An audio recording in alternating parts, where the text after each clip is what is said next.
Hello children, good morning everyone.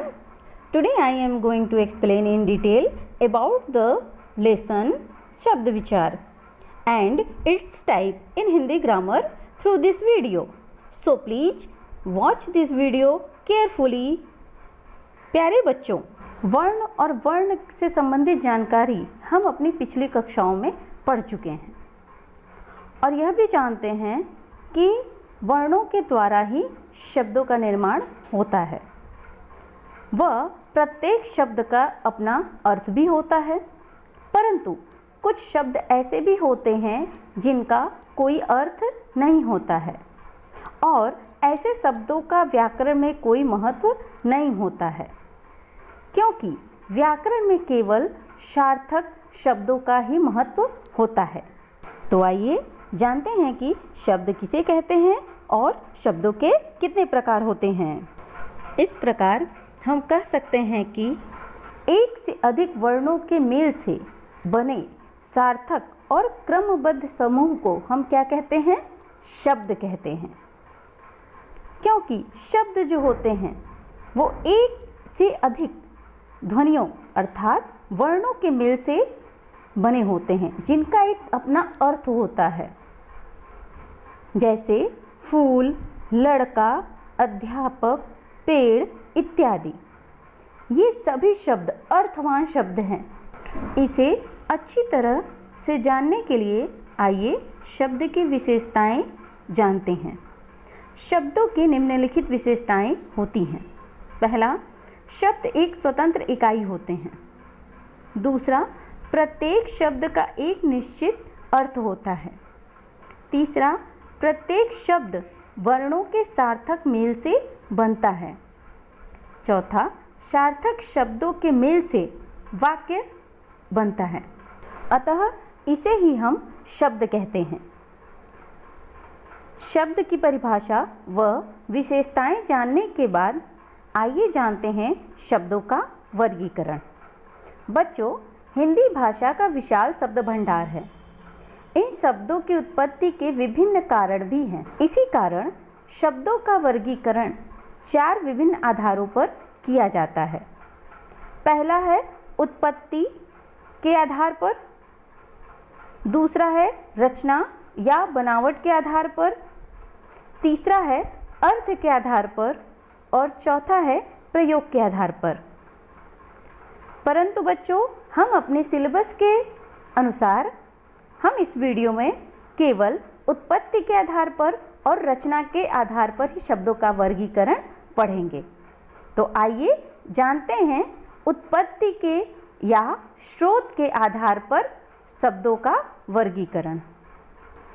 बच्चों, उत्पत्ति अथवा स्रोत के आधार पर शब्दों को 5 भागों में बांटा गया है। पहला तत्सम शब्द, दूसरा तद्भव शब्द, तीसरा देशज शब्द, चौथा विदेशी शब्द और पांचवा है संकर शब्द। आइए सबसे पहले हम जानते हैं तत्सम शब्द। ऐसे शब्द जिनकी उत्पत्ति संस्कृत भाषा में हुई और वे हिंदी भाषा में बिना किसी परिवर्तन के प्रयोग में आने लगे, ऐसे शब्द तत्सम शब्द कहलाते हैं।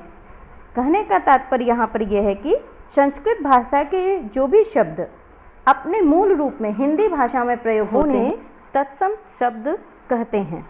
दूसरा है तद्भव शब्द।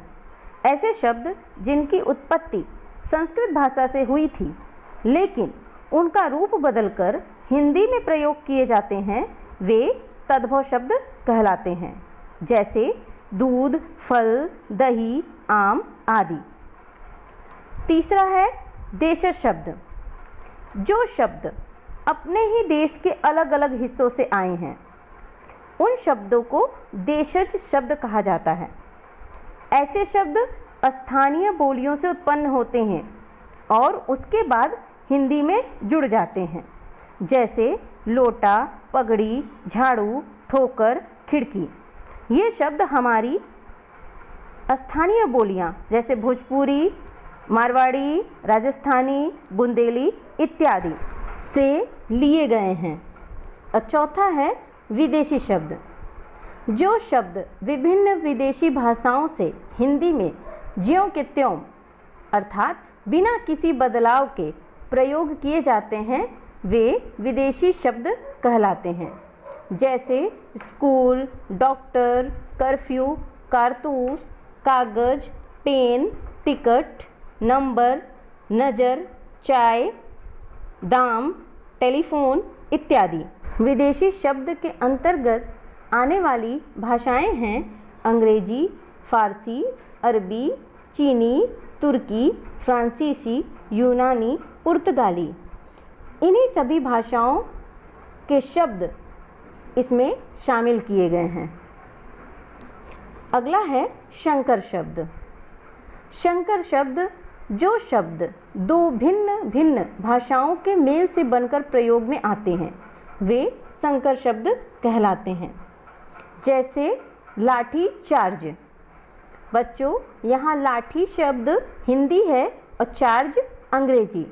इसी प्रकार एक अगला उदाहरण है गृह कार्य। बच्चों, यहाँ गृह शब्द संस्कृत है और कार्य हिंदी, इसलिए दोनों अलग अलग भाषाओं के शब्द मिलकर एक नए शब्द की रचना की, वह है गृह कार्य या लाठी चार्ज। तो इन्हें संकर शब्द कहते हैं।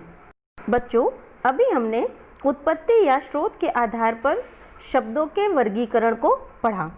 आइए अब जानते हैं रचना या बनावट के आधार पर शब्दों का वर्गीकरण। रचना या बनावट के आधार पर शब्दों को 3 भागों में बांटा गया है। पहला है रूढ़ शब्द, दूसरा यौगिक शब्द, तीसरा है योग रूढ़ शब्द। तो आइए पहले जानते हैं रूढ़ शब्द के बारे में। ऐसे शब्द जो किसी निश्चित अर्थ को प्रकट करते हैं, लेकिन अगर उनके टुकड़े अर्थात खंड कर दिए जाएं तो वे निरर्थक हो जाते हैं। ऐसे शब्दों को रूढ़ शब्द कहते हैं। ये अपने मूल रूप में ही होते हैं। जैसे फल।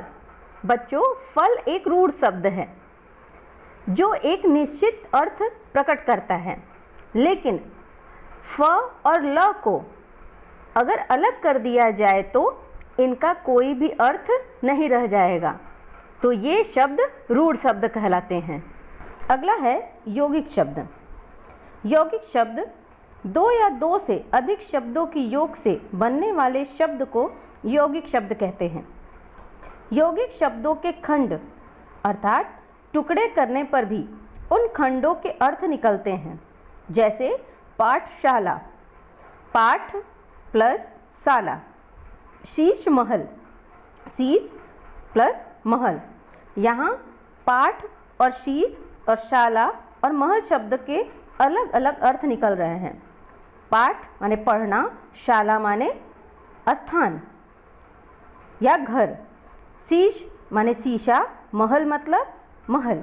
तो यहाँ दोनों शब्दों के अपने खंड होने के बाद भी अर्थ निकल रहे हैं, तो ये यौगिक शब्द हैं। तीसरा है योग रूढ़ शब्द।